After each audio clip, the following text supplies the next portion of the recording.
How many people do you know build a successful business right out of university? Even better, how many people do you know who build a law firm right out of law school? Today, my guest is Branigan Robertson, an employment lawyer and an entrepreneur.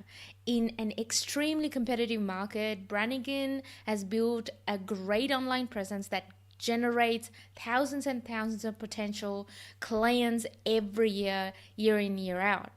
And he did all of this out of law school.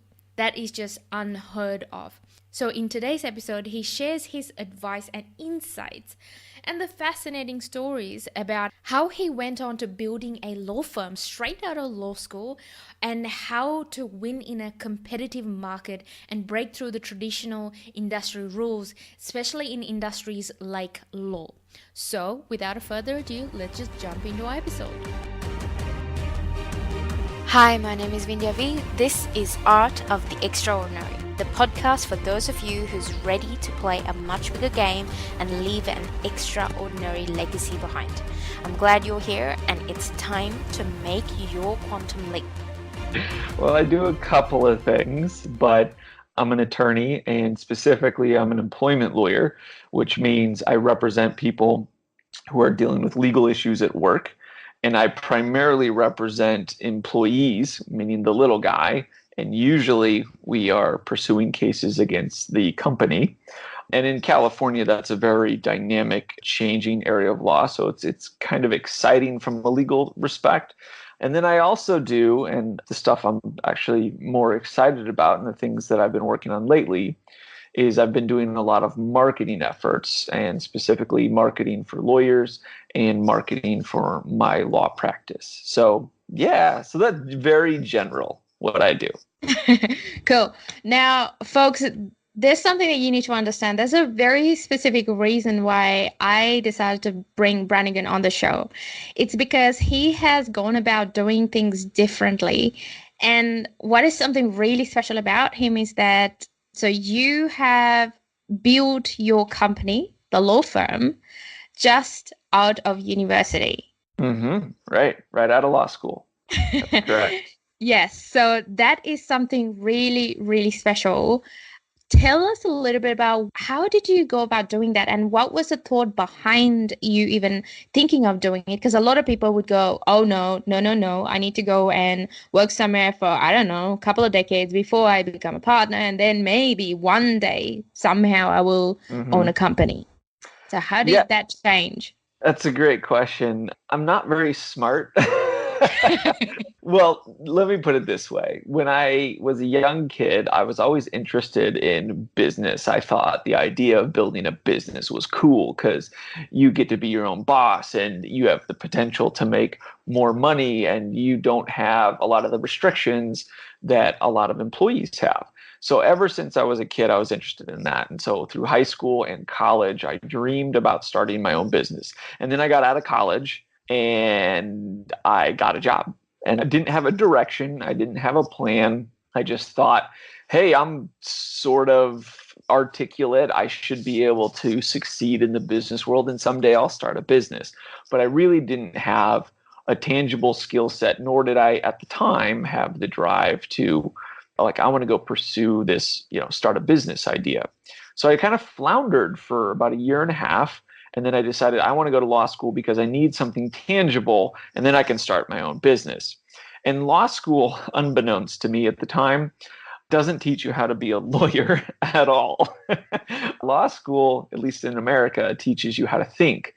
And so when I was in law school, I thought it'd be cool to start a law firm. And when I started researching that, everyone says you need to get 10 years of experience before you have a chance at succeeding at starting a law firm. And then I would talk to people I respected who are entrepreneurs, and they would say, nope, you need to get experience first. And that really bothered me. And one of the things about me is when people tell me I can't do something, if I really want to, I like to kind of in turn show them that I can. And so I spent a lot of law school trying to figure out how I could start a law firm. And right out of law school, I realized that this was a unique moment in time. The internet is this powerful thing that people are getting used to. The legal industry is under incredible change because of the internet.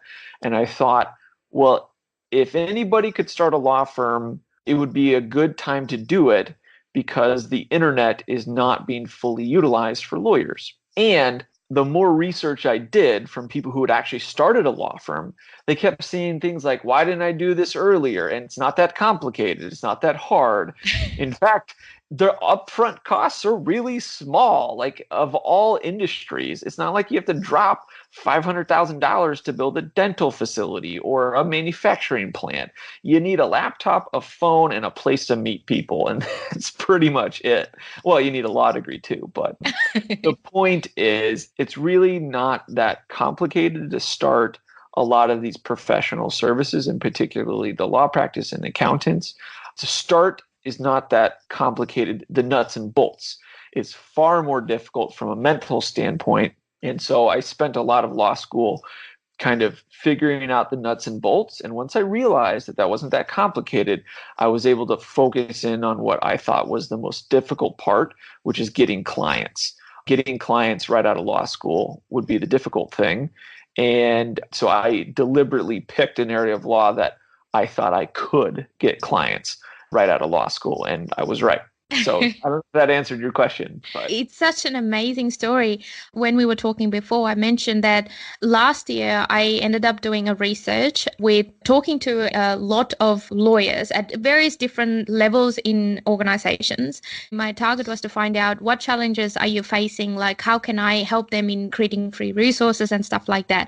I'm sure there's few folks in the audience who had participated in as well. And there were some people in that group who were saying, when I raised the question about, do you ever want to start a law firm?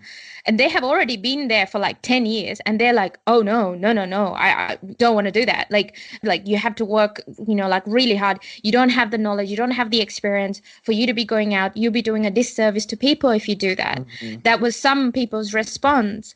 And some of them were saying a different story. But before I jump into that, where do you think that concept comes from, that you have to be doing at that order of things before you actually do something like starting a law firm? I think there's two things. Number one is human nature, that we're normally risk-adverse creatures. We value certainty over opportunity. And so people are very focused on, let me protect what I have rather than going for what they want. So I think that's a human nature thing, and that's across the board. And in the industry, people are very risk adverse. And so that's why our society seems to reward risk takers. Not all of them, but the folks who persevere and succeed are the ones who take risks. The second thing is that the actual training in the legal profession, not just at law school, but once you're practicing, is to manage to zero risk. Lawyers are, in particular, learn about all the bad stuff that can happen to people. That's what they're focused on all the time. And not just the bad things that can happen, they deliberately think about things on how to make bad things happen to people because that's their job, right? Yeah. And so they know all the things that could happen, and that perpetuates and emboldens fear in somebody's mind.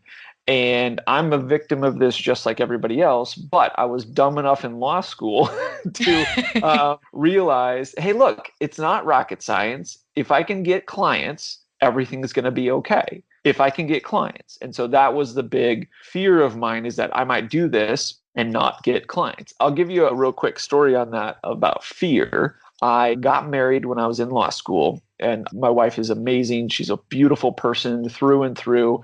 I'm very lucky to have her as my wife. And she brought into our marriage a bit of savings. And in no insignificant way, I gambled my wife's savings on starting my law firm, which, by the way, we had our daughter, our first child, right after I took the bar exam, or right before. I don't remember, one of the two. So we had an infant, and I was starting a law firm with my wife's savings right out of law school. It was nuts. But it totally worked. I mean, fortunately, things kind of went my way, and I worked really hard, obviously, and thankfully, I'm still here today, and I'm still running, and I'm loving life in that respect. So that's really good. That's amazing. So now be smart and be risk-taking. Be willing to risk-take. Yes. Get out of, like Tony Robbins says, If you're in your head, you're dead. And I think that's a very true statement, particularly for lawyers. We overanalyze, stop thinking, start acting. It's that's entrepreneurs in every industry say the same thing. You got to stop being in your head so much because invariably you'll convince yourself to do the safe thing. Mm. Well, one other thing that I realized when I was talking to these lawyers in that group was that some of the people either have just started out of law school, started working for a big firm, or some have already been there for a number of years. Mm-hmm. But what I heard consistently from everybody is one, how hard they work, and two, the industry itself is currently built in a way that they are rivals by nature. Like the seniors are not going to help you out because one, they have got their asses on the line. Mm-hmm. And even if they become a partner, they have to bring in the clients. That's their job now because they have to, be maintaining the business as well. So the industry itself does not nurture people who actually comes out of law school and you're supposed to like somehow stumble your way upon to figuring out, like your own 2 feet in the industry. So one of the things that you mentioned is about, like how do you deal with that constant negativity and people trying to tearing each other down? Like what advice do you have for that? That's a really tough one in our industry because by nature it's adversarial. By nature you're fighting. And believe it or not, most lawyers are not fighters. It's really weird. Before you become a lawyer and you go to law school, you think that all these lawyers are articulate and they're great at arguing. That's not true. Most lawyers are super nerdy. And they watch the shows and they think, well, once I get trained, I will be very confrontational because I'll know how to be. And what actually comes out, unfortunately, is a profound amount of negativity, and people get into ego fights and emotional battles with the opposing side and their clients in many circumstances. And it just is a negative cesspool. So your question is like my advice on like how to avoid that. Compete where others aren't. I like that as kind of a life concept is don't do what everybody else is doing. And so in my respect, one of the early things that I did is I knew that I wanted to be my own boss because I don't really play well with others. I didn't want some partner. I didn't want to be dependent on some partner to bring in cases and then me have to work the cases for him or her. I didn't want some partner to tell me how to ethically practice law. I know my ethical boundaries, and I studied ethics heavily in law school because I was very concerned about screwing up and hurting my license or hurting my family or doing something wrong. And so when I say compete where others aren't, is take the path less traveled. And for me, that primarily revolved around how do I get clients in ways that other people aren't. I realized something about many areas of law. Clients don't hire lawyers based on their results. They hire lawyers based on their reputation, which sometimes can derive from results, not always. But other times it's, can you have a conversation and does the client feel like they're being heard and they're understood? Because in the legal profession, our clients are very emotional for the most part. They're very upset about something that happened or something that's happening to them. And most lawyers aren't very emotionally intelligent and they don't know how to listen to the person and validate their concerns. It doesn't mean you have to tell them things that aren't true, but validate their concerns. Okay, so I'm getting a little sidetracked, but the point is when I came out of law school, I knew that the internet was a great place that could be leveraged with my personality. So I knew that I'm an okay communicator. I spent high school and college on debate teams and stuff like that. So I'm okay at talking to people. So I wanted to talk to people. And so I spent a lot of time writing and doing website stuff and learning about search engine optimization. And then that has graduated into doing video stuff on YouTube and putting videos on my website. And that communication has brought a flood of people to contact my office because, frankly, most lawyers do a very bad job of that, of putting out information that is without a bunch of legal jargon, that doesn't talk down to people, that is just simple to understand.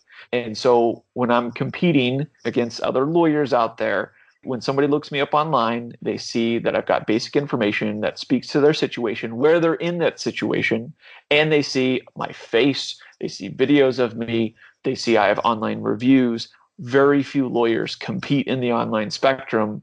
because it's very expensive to do that, and they're intimidated by the internet and so on and so forth. So I found a way to find a lot of clients online, and that has led to all these other things coming about, like getting lots of referrals and relationships with lawyers and all that stuff.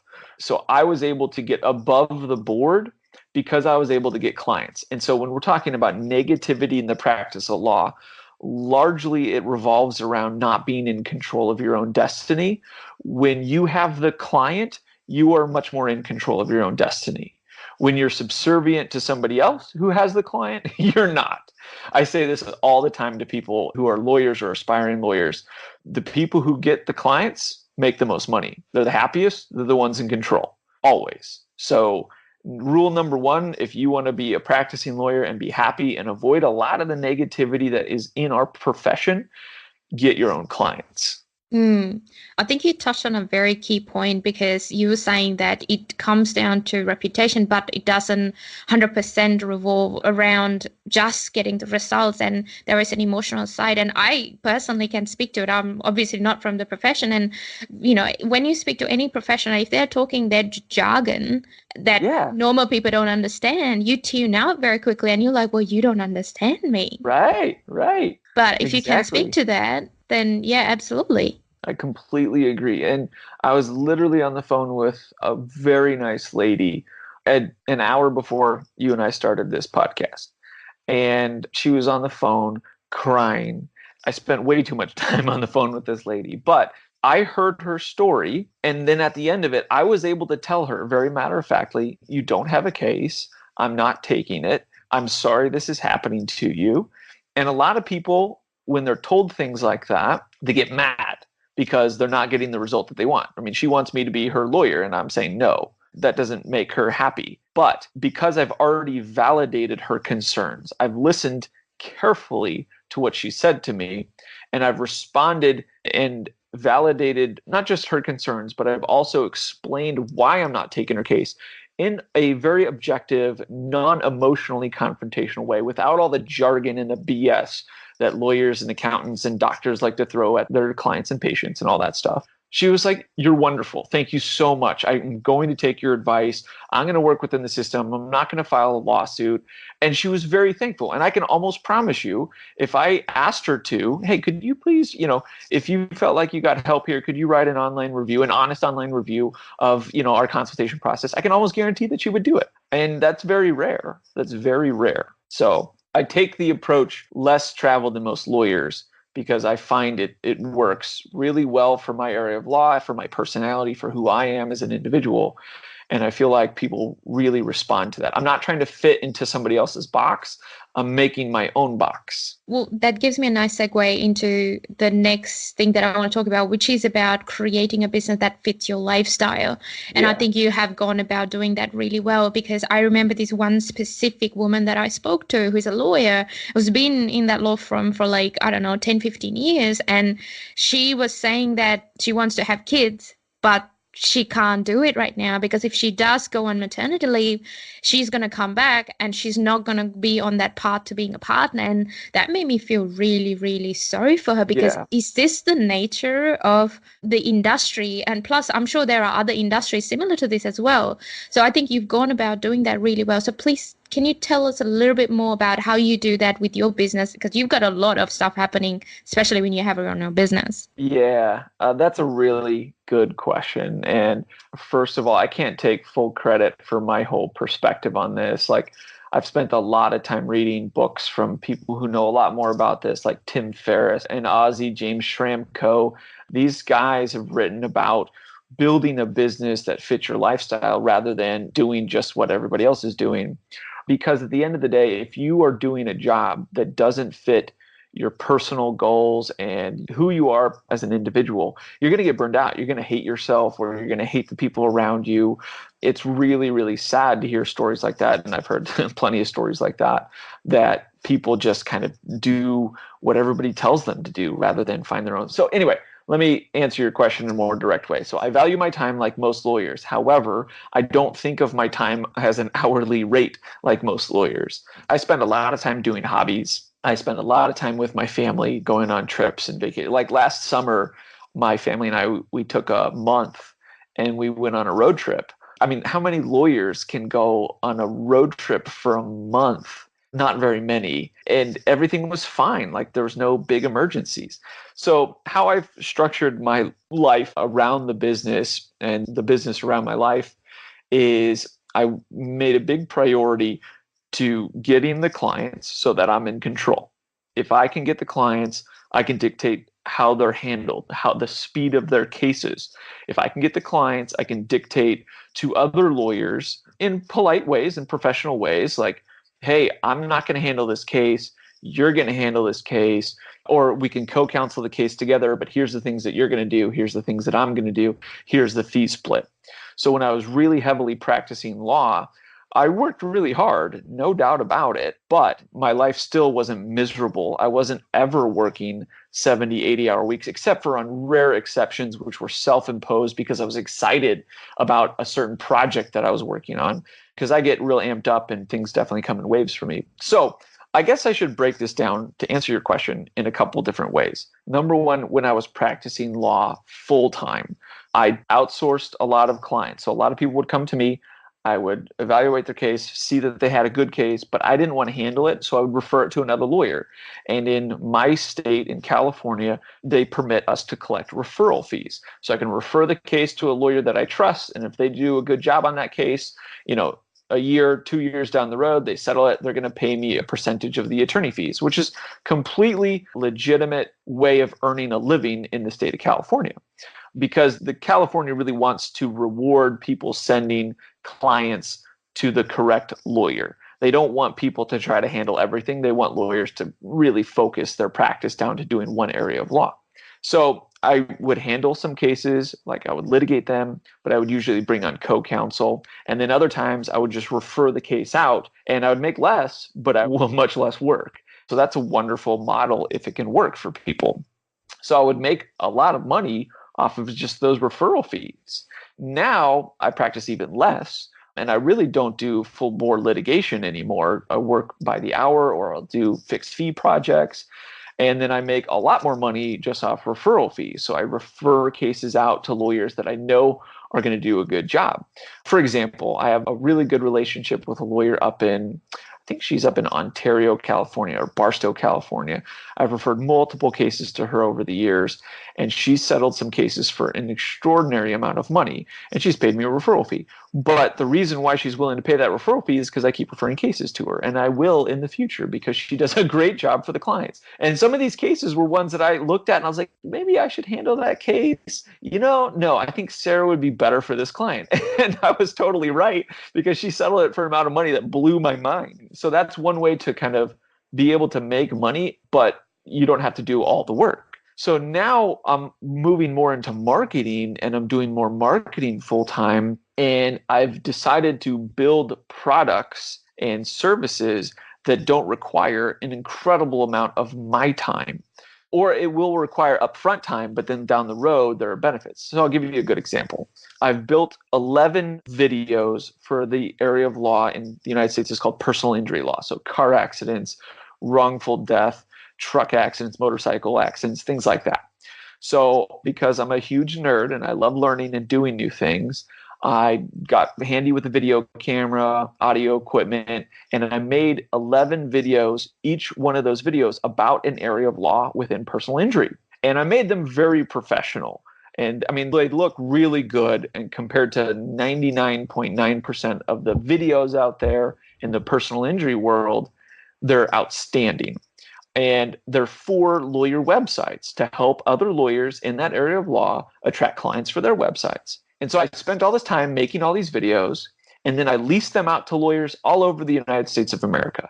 So every month I get paid an amount per the contract, but I don't do anything on those videos anymore. They're made. They're done. They're an asset that works for me rather than me having to work on it. Whereas in the practice of law, when you're doing the daily grind of suing people or defending people or giving advice, it's by the hour. So you get rewarded for spending more hours. That's not fun for me. I don't want to do that. I want to learn how to fly a drone and use it in my videos. I want to learn how to, right now I'm weirdly interested in radios. It's like I have all these just random hobbies that people are like you should see my garage. All the woodworking equipment in there is incredible. Like I have people come over and be like, "Do you actually have a job?" Like, so my life, I build things to fit what I want to do with my family and my hobbies because that's really important to me. And if I don't do that stuff, I get unhappy. And then a good example of that is back in 2015, I had a case about to go to trial. I was totally overworked. I was stressed out. My hair started getting really gray, where it hadn't had any gray before. And my whole family, not just my wife and my kids didn't really, they were too small, but my parents, my brothers-in-law, my in-laws, they all noticed like there's something wrong with Brandon. It's because I was working way too much. I was stressed out. Trial was coming. The opposing counsel was being a jerk. So I avoid a lot of that by choices I make now. And it usually requires me putting some time up front and then taking a risk on selling something later. You see what I'm saying? Yeah, yeah, absolutely. So it's a more leverage time Yeah, as much opposed more to leverage. working hours. Yeah, absolutely. Well, switching gears to talking a little bit more, talking about the business side. Now, obviously, when you started, you didn't have any clients, and clients didn't have any way of saying, okay, is he a good lawyer? Is he going to do justice by me or not? How did you get around that one? So my very first case was a referral from a friend of mine from law school. First of all, you have to establish, if you want to build a referral-based business, you have to have lots of relationships. Relationships are key, right? So I became friends with a lot of people, and they all knew that I was starting a law firm because I told them. And I feel like I worked hard enough in law school and I'm personable enough that I earned their respect. Not that I was the smartest, because I certainly wasn't in law school, but I showed people how excited I was about employment law. I told everybody I was going to start a law firm about the third years when I started telling everybody I'm going to start a law firm right out of law school. And so I earned a little bit of respect. And so I got a few referrals right out of the gate, which was awesome. And referrals lead to more referrals. But by far and away, not the most. I get the vast majority of my clients from online. So how I did it was early on, before I got licensed, I was building all of my website, and I did it in a way that most lawyers don't do. I spent an extraordinary amount of time writing long articles about certain areas of employment law. And I was writing it from the perspective of somebody who just got fired, or somebody who was just sexually harassed, or somebody who didn't get paid overtime, not the perspective of me vomiting lawyer gobbledygook on them in jargon because they don't read it, they don't understand. And so I just spent a lot of time putting myself in somebody's position. What happened was my website went live after I got licensed. Well, I did hire somebody initially to do some search engine optimization because I didn't quite understand exactly what that meant at the time. But by far and away, did the vast majority of the work on my own. I had all the research into learning about search engine optimization and how the internet works, I did on my own. It was weird. Like a couple weeks after I started my website, I got a phone call. And then I started getting hits on my website and then leads. And then it just kind of grew and grew and grew, and it hasn't stopped growing. It's not uncommon that on any given day, I'll get 10 phone calls from prospective clients. 10 phone calls is amazing from potential clients and a huge hassle because most people would kill to get 2 phone calls a day, 1 phone call a day from a prospective client, but 10 a day, that's a really difficult challenge to manage. I don't want to sound like I'm complaining about it. I'm not, but it is a good problem to have, but it is a problem because how do you actually get any work done when all you're doing all day is talking to potential clients? It is a good problem for sure. Yeah, but that is segue because, now there's more competition online. So now what's the new frontier? Well, in my opinion, online video is the new frontier. Podcasting seems to be a huge thing, although I haven't spent the time to research podcasting and really digging into that. But it's huge now. And it's so funny. Like, I like to think that video is the future for online marketing, but I've been wrong so many times about technology. Like I remember when Facebook was invented, I was like, that's the dumbest thing ever. Why would I ever want that? I remember when I got the first text message, I was like, that's stupid. Just call me. So I'm not the best predictor of things, but I was right about the internet, and the internet does work really well for my area of law. I think the point that you mentioned a couple of times, which is, not being so smart, I think actually that's an asset, because when people are too smart, they just think that they know everything. Yeah. And they're not curious. Yeah. And I'm guilty of that in many respects, many, many times. I mean, I turned down a case once. Oh, actually, no, I took the case. And then I thought, these clients aren't very nice and they're not very articulate and this business doesn't seem that big. So I told the guy that I was doing the case with, like, hey, man, I don't want to do this case. That case settled for $2 million, right? If I had just stopped thinking and did the case, I would have gotten a good chunk of $2 million. Wow. Yeah, it's a big oops, right? But well, you learn. Yeah, you do. Well, one thing that I do notice is that, so employment law, so that is a very competitive area in law. Very. Yes, very. So in the beginning, or even now, how do you stay on top of the competition or the market or the trends? Well, I like to think of competition as look for where people aren't competing, right? I've already mentioned that in this podcast, but I think one area that most people fail is they don't look at the intersection of specialization. And what I mean by that is they don't look at where two things mix. So the law and the internet, those are mixing together, provided me an opportunity. The law and YouTube, mix those together, provide me an opportunity. I would suspect the law and podcasting, when you mix those together, provide an opportunity. Now, you have to be proficient in both, right? You can't just be good at the law and not good at podcasting, because it'd be a really terrible podcast, right? And then likewise, you can't just be good at making videos and be terrible at the law, because you can have a fancy video, but nobody's going to watch it if they think you're just blowing steam. So I think to stay on top of the way things are changing is to be the driver of change. And you're not always going to get it right. Actually, you'll probably fail more often than you succeed. But look for where people aren't competing, and more importantly, look for the intersection where skill sets or talent or whatever. And that intersection is the opportunity, because it's really hard to be good at two different disciplines and combine them. So not very many people are competing like that. When you first started, of course, yes, you did know law and you had an interest to building a business, but obviously there were lots and lots of skills and mindset shifts that needed to happen. What took you by surprise when you were first building it? You mean the business? Yeah, so like in building the business, what took you by surprise in skills you needed to know or pick up, or mindset shifts that needed to happen? 100%. It's all about mindset. And I did not understand that. You read about that all the time. In all these self-improvement and business development books, it's like, it's all about your attitude. I thought that was, I've got a good attitude. And then I realized, oh my gosh, the people who are very successful are very, very determined to be successful. And I don't think of myself anymore as a highly motivated person. I am motivated, no doubt about it.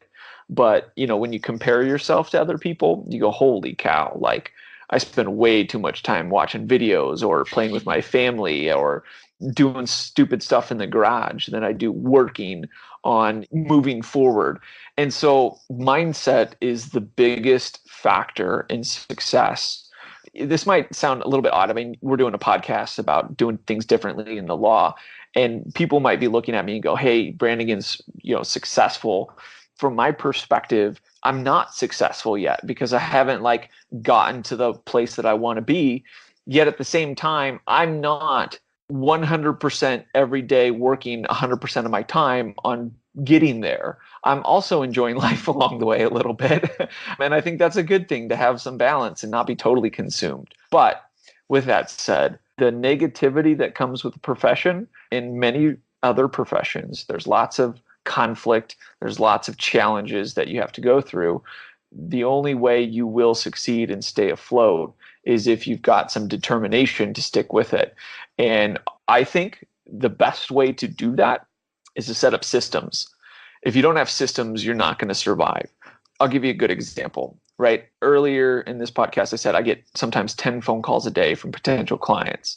If I didn't have a system to handle that, I'd be burnt out and I would have moved on to a different area of law, because 99 out of 100 of those calls are not good cases. Some of them are okay, but we're looking for the rare good ones. And we really pursue those ones because that's where we can actually make a difference.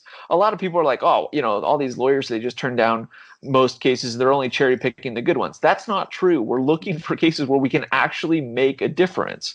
It's very difficult to make a difference when you've got a really bad case and there's not enough money at stake, because the economics don't play out for anybody, for the client and for the lawyer.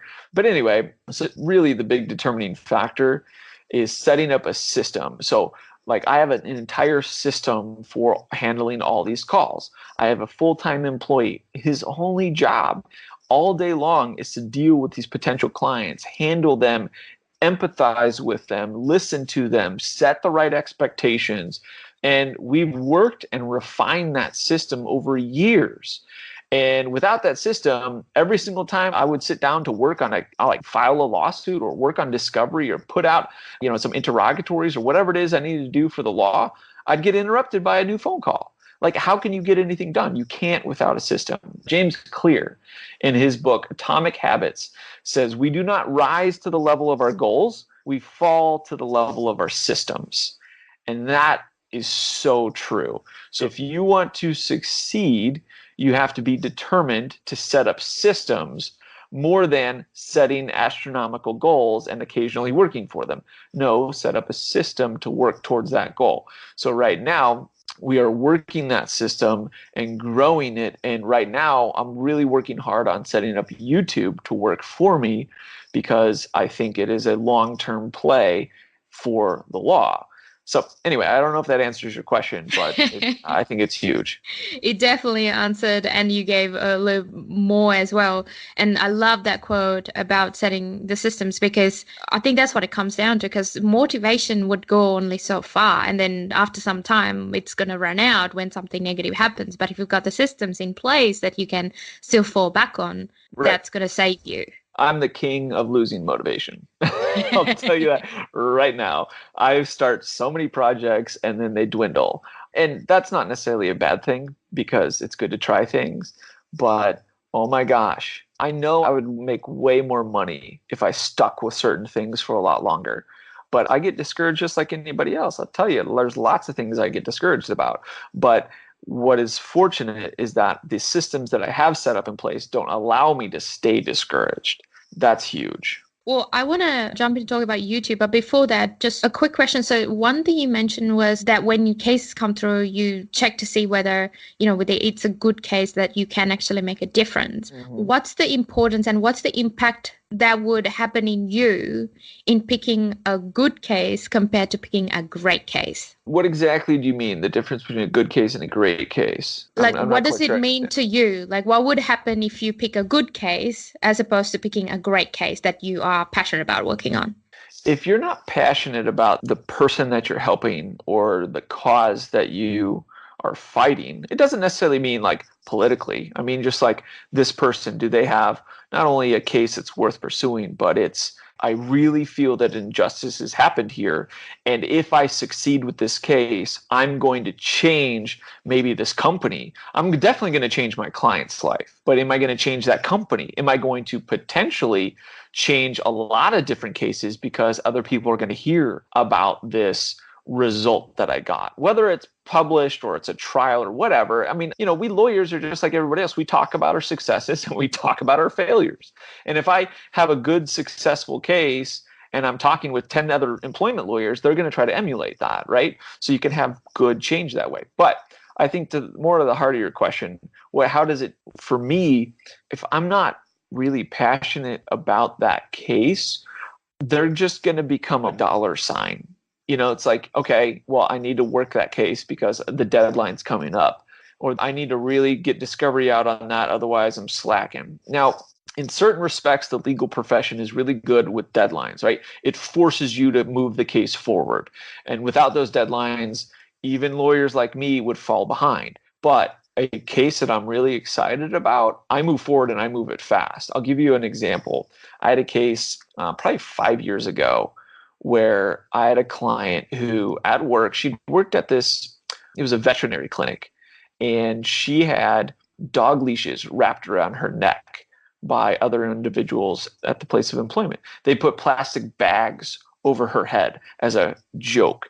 And when she called me and described the things that they were doing to her and why they were doing it to her, I mean, I felt it in my gut. I wanted to help this lady, and I did. And then I had another case where, and this one really hits home for me. I had a client who was fired after she delivered a stillborn baby. It was a terrible situation, just what happened to her with the child. I mean, she carried a child all the way to full term. Sadly, the baby died, and then she was fired. I almost cried when she was in my office telling me the story. And it's cases like that that make a huge emotional impact on me that I moved forward, and I was really happy I did, because I made a huge change, not only in my client's life, but those stories, even though both of those cases ended up quote unquote settling, those stories that people have heard, just that general thing, like they see the passion and it makes a difference in other lawyers. They look, they get excited, they fire up about their own cases. So anyway, I don't know if that answers your question, but it matters a lot to me. Absolutely.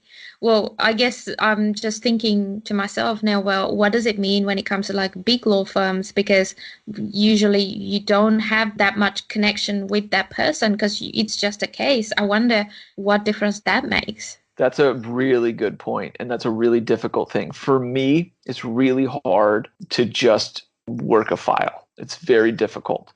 Other people, that's what they like. They don't want that personal connection with the client. Just personality differences. It's not one way is better or the other, but for different people, there's different ways of doing things. So if you're a person who doesn't want to have a bunch of client contact, working at a big firm might be good for you. Working underneath a lawyer might be good for you. That might just jive with your personality more. But there's lots of people like me who chase the big money and the big law firm because they think it's prestigious or that people will like them more, or they're going to make more money there. That almost never plays out right, especially the way the law firm, well, at least in America, I don't know how it is across the globe, but in America, the very few law firms want you to become partner. And I say that really because they want you to be an employee. They want you to work their cases to make them money. You're not making them money if you're the partner. Now, yes, some partnerships, they all come in all different shapes and sizes, but by and large, they want you to work their files, and they want to bill you out at a certain amount. They want to predict how much money you're going to make. You're a mathematical formula to them. Yeah, yes, they care about you. Yes, they want you to succeed. Yes, they probably individually want you to, reach your highest potential, but they also want to make money. And the reality of the practice of law is the more hours you work, the more money they make. So what do they want you to do?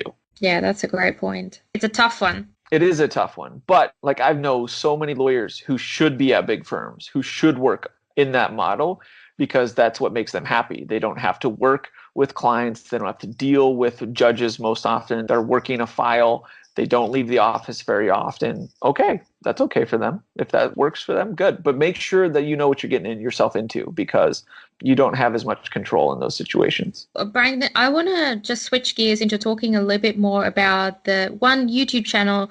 Plus, I want to talk about Bar Digital Media. Just tell us a little bit about how you're serving lawyers using this now. Yeah, so I'm really fascinated with video, with online video.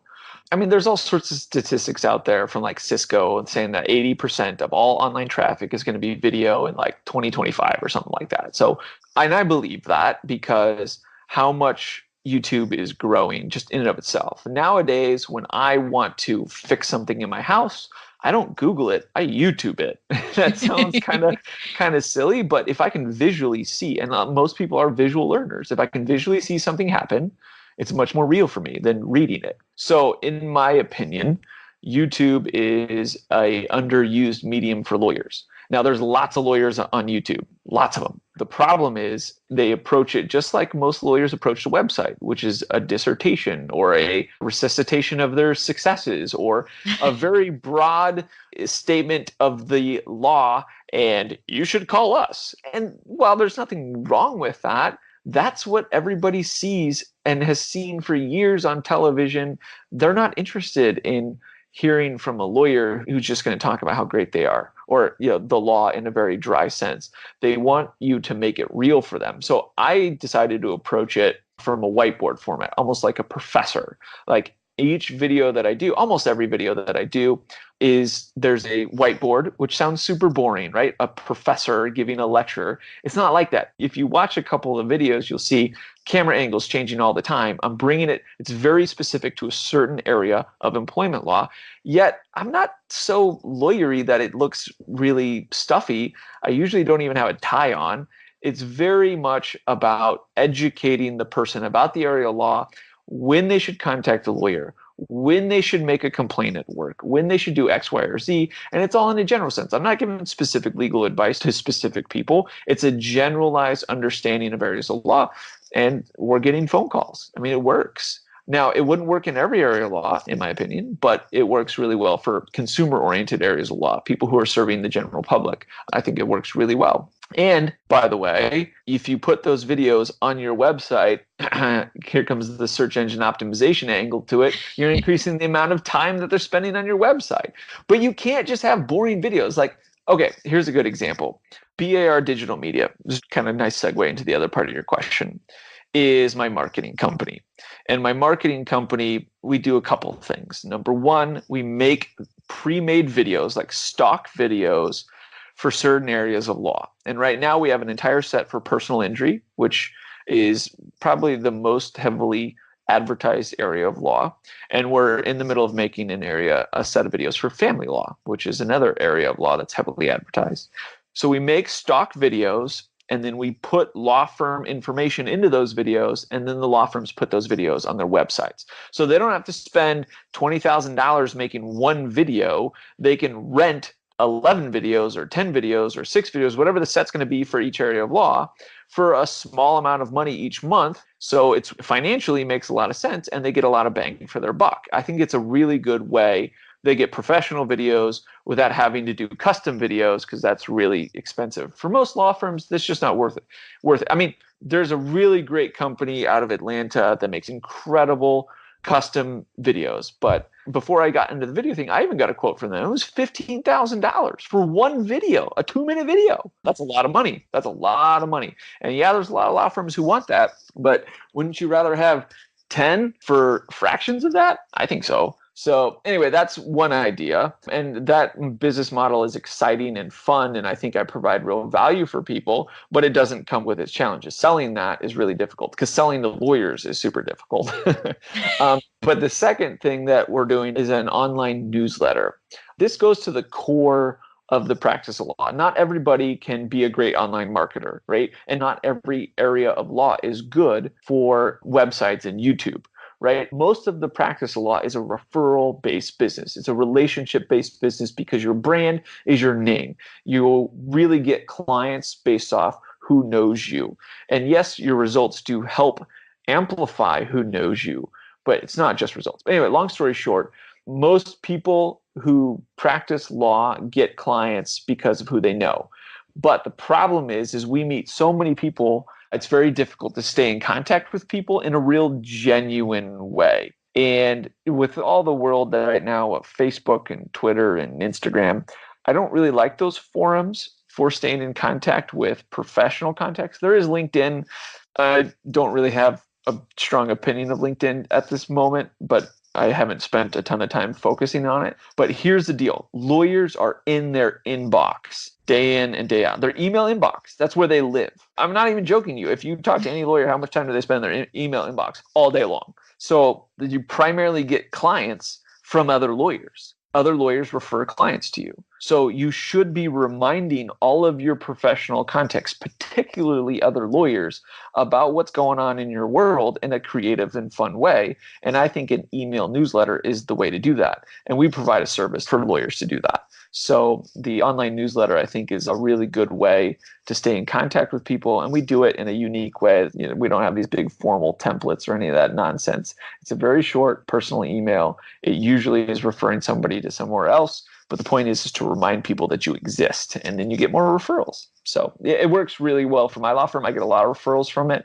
And I know lots of law firms across the country who send out a newsletter, and to great success. I just wanted to make a way to make it easy for people and affordable for people. And so that's why I'm doing it. Now that you're moving into more the business building side, the marketing, the advertising, and the media side, what kind of hurdles did you personally have to face early on in building the business, and how did you beat them? Well, I had to face scaling back the practice of law, which accompanies scaling back how much money I'm making to do these other things, right? So I have a mortgage, I have 2 children, I have, a wife, and all these responsibilities now that I didn't have. Well, yes, I had responsibilities when I started my law firm, but not as significant, especially financial responsibilities. So scaling back is very risky and scary. Yeah, so that was challenging. But by far and away, the bigger challenge is the mental challenge. It's a big mental risk to switch gears after you've told everybody what you're doing. And now, wait, he's doing something different? What's up with that? Did he fail? Is he just, pretending like he's, so there's all that goes on, and you're always your own worst enemy. But yeah, did that answer your question? It was a really short answer. Sorry. Yeah. Well, one thing that I think I'm sure you face is that when you first started, I'm sure a lot of people went, oh, no, that's not the way to do it. Don't do it. That'll be utterly stupid. How did you deal with that?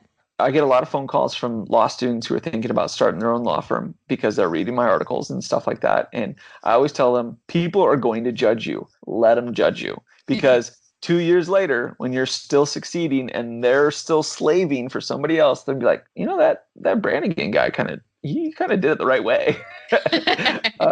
And I have a friend of mine, I consider him a friend of mine now. He contacted me several years ago as a law student, and then he contacted me when he became a lawyer, and now he started his own law firm. And I've told him this multiple times, people are going to judge you. There were so many people who judged me. I would hear from my friends oh yeah, so-and-so is making fun of you because you're going to start your own law firm. And I was like, oh, really? and now I just laugh, because how many of those people have changed jobs 3 times who hate their life now because they've been working for some jerk boss or whatever. You hear the stories over and over and over. So, I'm very content and excited that they judge me because I like that. It's weird in a way. Maybe it's not normal, but I like that people doubt, because that gives me an opportunity to prove them wrong. And not in a vindictive way or anything, but it's just that personal thing. I like taking on challenges like that. Now, most people are super gracious. They don't make comments like that to my face for the most part. I mean, my father didn't want me to start a law firm right out of law school, and I respect his business acumen. I respect my father a lot, but he didn't want me to start it, but I still did it. So I'm able to at least hear what people say, filter it through my own lens of what is right or wrong, filter it through my own tolerance, filter it through my own confidence in myself, and decide what I'm going to do. And sometimes I decide to go for it. Other times I give in. It just depends on the situation. Well, I guess most of the time they're just projecting their own limitations onto you. Yeah, I think that's entirely true. People compliment often through their own insecurities, right? So they'll compliment you on things that they think that they're failing at. Have you ever noticed that? I think that's fascinating. I do that too. I notice myself, I'm complimenting someone. I'm like, hey, yes, it's a legitimate compliment, but I'm complimenting them because they're doing something I'm not. And that makes me insecure. It's kind of a funky thing. Yeah. There's a psychology behind it. Well, I know that now that you have been on this journey, I'm sure it hasn't been all a bed of roses. I'm sure you had setbacks and maybe some failures along the way. If you had some, how did you face them? How did you deal with them? I've told multiple people this, lots of people this. Early on, I almost ran out of money 3 times. And it just so happened that the sequence of settlements saved me 3 times. So it's not all roses and cupcakes and, bubble baths. It's difficult. And then that wasn't even the most difficult part. Early on, every small business has cash flow issues, especially when you're doing a contingency fee like what we are doing. We don't get paid until the end of the case, and cases can last. I've had cases last 4 years, right? It's nuts. But one of the biggest challenges was back, I think it was 2015, when I was getting close to trial. I think I've even mentioned it in this podcast, where getting close to trial, it was very difficult. It wasn't just the trial. I was having a conflict with the lawyer who was going to try the case with me. He was not happy with me, and he was frankly a complete asshole to me and over this case that I'd worked up well for 2 years. And the reason why I know I worked it up well is because we won the damn case, so I know we did a great job on the case. But to have somebody who's highly regarded in my own industry, actually one of the top names in my industry, really come down on me thinking that I did a bad job on the case. And then what happened is that really affected me emotionally very badly. And my client who's looking at me going, hey, we're 6 weeks out from trial and you're telling me that this big lawyer doesn't want to try the case. So obviously I'm responsible now. I'm like, I could try the case on my own. I'm very confident in my abilities, very confident. But is that going to lead to the best result for my client? I don't know, maybe. But I wanted to bring on another lawyer. And fortunately, I was able to find another lawyer to help me with the trial, which was an immense relief for me. So going through that, and we won the case and it was wonderful, but it was a very challenging part of my career because, again, I gave up part of my control of my client and of my case to this big lawyer that I didn't really know very well. And that person treated me very poorly. But in the end, I got the last laugh because we won at trial and we got a great settlement after the trial. And my client was super happy. And that big name attorney is never going to get another case from me ever again. And every lawyer that comes to me and goes, hey, I heard about so-and-so got another big verdict. I'm like, yeah, that's great. He's never going to get a case from me again. And I'm a big lead generator. And I get a lot of clients in my industry. And that's unfortunate for him because he's a great lawyer or he's a great trial lawyer. And if he had just didn't have to necessarily stick with me, but treat me with dignity and respect, I might refer cases to him. Not anymore. But I bet at that moment you must have felt like, okay, this is not good because this is a person that is highly regarded. Right. So right. And think of it like in the tech world, right? Everybody knows who Steve Jobs is. He's like the Steve Jobs of employment law. That's who was coming down hard on me. And as you can think, that's very difficult to handle, especially when you're a young lawyer and you've got a good case and your client's looking at you. That was hard. And so that was a significant challenge. But because I, made it through that, I found another great lawyer who now gets a lot of cases from me, because he stepped in and helped me and we got a great result for the client. So I learned a good lesson in that process. You got to stick with it. Even when it's all gray and dark and it's only raining, you're going to get through it. You just got to stick with it. And that's not always the easiest thing to do, especially if you're not self-employed. It's easy to quit or to resign and just go look for another job. I get that, but that's not always the best option. I can't tell you how many times, and this is coming from the employment lawyer who's received thousands of calls over the last couple of years. Quitting is not always the best option. It's not always the best option. It might emotionally make you feel better for a little bit, but it's not always the best option. And in terms of succeeding in business, if you own your own business, it's certainly not the best option. What would you say is the best advice you have been given? Ooh, that's an incredibly difficult question to answer. Really difficult because I'm always filtering who's giving me the advice and what do they know. The best way I think I can answer that is with what's recently been coming into my brain. I like to feed my brain with positive stuff. And lately, in the last couple of years, particularly the last year, I've been really on to the idea of waking up early. There's a book called The Miracle Morning by Hal Elrod. Elrod, one of the two. Wonderful book. It's about starting your day off right with a system. And that system will help propel you through the difficult challenges of the day. I'm not perfect. I don't wake up early every single morning. And lately, actually, I have been pretty poor at it. But waking up early has been hugely instrumental in changing my outlook on a lot of these things. Secondly, systems. I'm not perfect at setting up systems. Actually, I'm pretty good at setting up systems. I'm not good at working them. So learning my own weaknesses has been a big deal, and setting up those systems to cater to avoid my weaknesses has helped a lot. And I attribute a lot of that motivation, although I've done plenty of reading on the subject, but I attribute a lot of that motivation and recent enlightenment on system creation to Atomic Habits by James Clear. Wonderful book that everybody who wants to do anything in life should read. I also would say one of the things that has been resonating in my head for a long time now is if you're in your head, you're dead, which is a Tony Robbins quote. Tony Robbins is an interesting guy. I'm not necessarily on the whole bandwagon, but that quote really resonates. Stop thinking, start acting, stop overanalyzing, just do it. You're going to fail. Who cares? Who cares? Because everybody fails. You just want to fail less. Everybody fails. So get out of your head, do your stuff, and eventually you'll find, holy crap, I'm not failing anymore. This is awesome.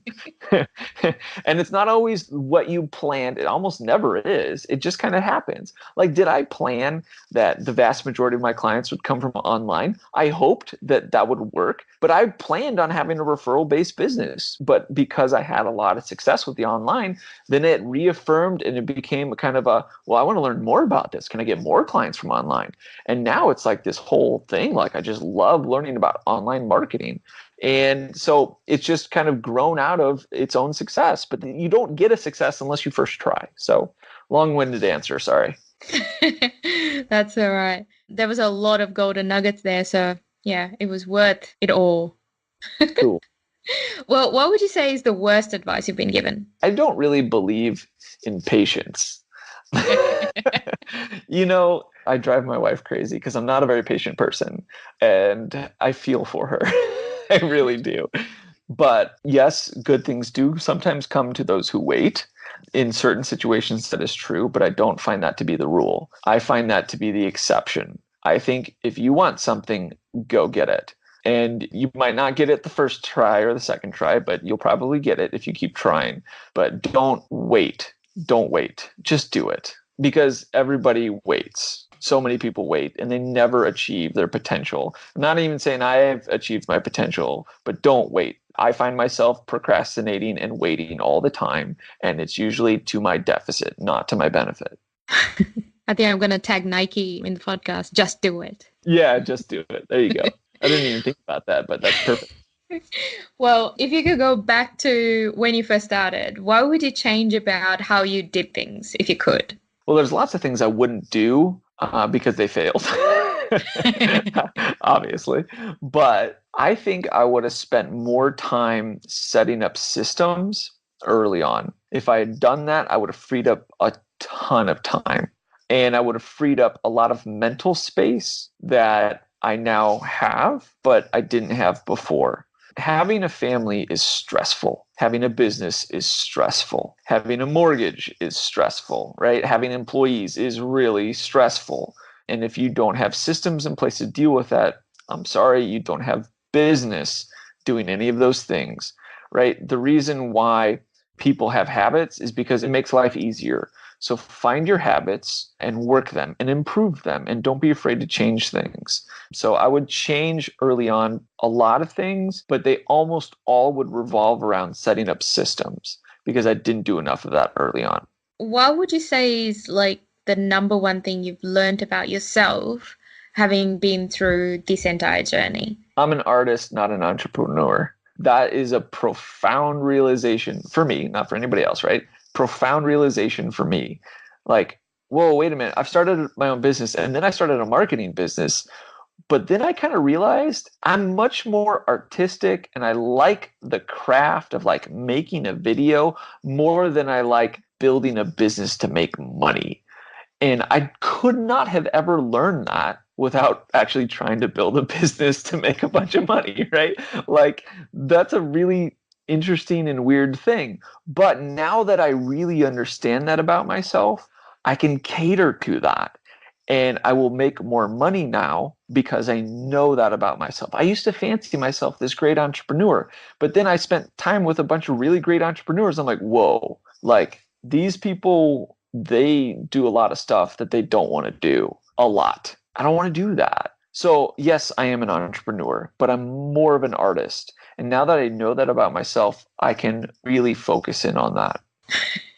Love it. Well, Branigan, what are you looking forward to? You know, I really do enjoy my family and my hobbies. I hope to continue that. But I do look forward to a bigger enterprise, for lack of a better word. I don't really think of myself as ever steering a very large company. I don't ever want to have the hassle of running a big company. I would like to run a very nimble, flexible organization, but I need to grow a little bit more and have a little bit more scale before I'll be able to do that. So I'm really excited about that. So while I've got staff and I have a very good thing going, I am excited about growing it, but not in a way that's going to take away. There's too many ways, but you know what I'm saying? Not going to take away from my lifestyle or my priorities, my family, my hobbies, just doing life. I want to do more life and not just to make money, because I'm just making money. When you really think about it, it's pretty boring, just making money. The exciting thing about money is what you can do with it. And if you can satisfy your life with the amount of money that you have, and you can, pay for your kids' college and retire comfortably and do what you want, then that's awesome. Yeah, I want to make a ton of money for sure, but I want to make sure that it's not at the sacrifice of my life. Love it. Well, Branigan, how do people find you? I don't know if I answered your question. I don't even remember it now. You did. You definitely did. Well, how would people find you if they're interested in employment law, or if it's a lawyer who is looking to be like you? How do they find you? Google's wonderful. You just type in Branigan Robertson and there's my, employment law website. If you're a lawyer and you're interested in getting in contact with me, whether you just want to chat or if you're actually interested in some of my marketing services, you can go to bardigitalmedia.com. Very simple. BAR, that's my initials, Branigan Andrew Robertson, digitalmedia.com. But otherwise, I'm on YouTube. If you make a comment on a video, you'll get in contact with me.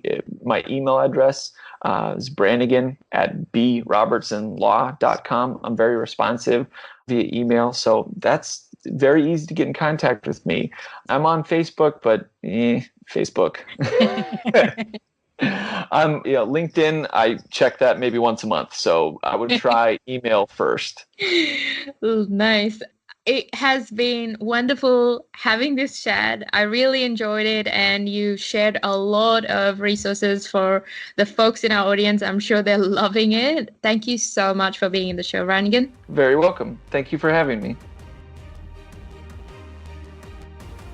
A big thank you for Branigan for sharing all the insights that he did with us. And please go and check out the show notes at www.vindyav.com for all the resources that he shared. I have made sure that the summarized version of the podcast is also there. So if you didn't take any notes, please don't worry. And let me know, what is your number one takeaway from this episode? My name is Vindyav, and until I meet you next time, keep at it in your extraordinary journey.